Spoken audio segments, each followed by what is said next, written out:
প্রথমবারের মতো টেস্টে পাকিস্তানকে হারায় বাংলা, তাও যেন তেন ভাবে নয়। 10 উইকেটের বিশাল জয়ের স্বাদ পেয়েছে সাকিব মুশফিকরা। আর এমন গোহারা কিছুতেই হজম করতে পারছে না পাকিস্তান। রীতিমতো ক্রিকেটারদের ধুয়ে দিচ্ছেন সাবেকরা।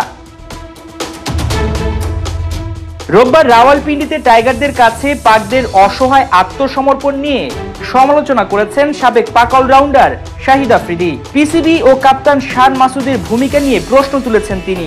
তার চোখে পাকিস্তানের ভুল বেশি স্পষ্ট। একাদশ সাজাতে গোড়ায় গলদ করেছে টিম ম্যানেজমেন্ট। এই পিচে 4 জন পেসারকে খেলানো কোনোভাবেই যুক্তিসঙ্গত মনে করেন না আফ্রিদি। একাদশে অন্তত একজন বিশেষজ্ঞ স্পিনারও রাখেনি নির্বাচকেরা, যা ছিল বড় ধরনের ভুল। তবে এখানেই শেষ নয়, পিচ নিয়েও পিসিবির সমালোচনা করতে ছাড়েননি তিনি।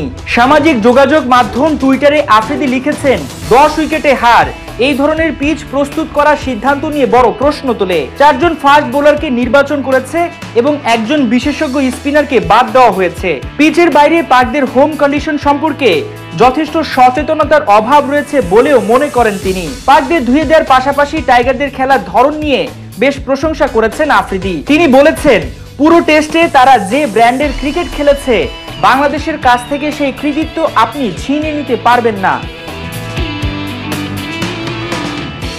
এদিকে কোনো অজুহাত না দিয়ে নিজেদের হারের কারণ হিসেবে পিচ সম্পর্কে ভুল ধারণাকে তুলে ধরেছেন কাপ্তান মাসুদ। পিচ নিয়ে টিম ম্যানেজমেন্ট যেমনটা ভেবেছিল সেটা কাজ করেনি।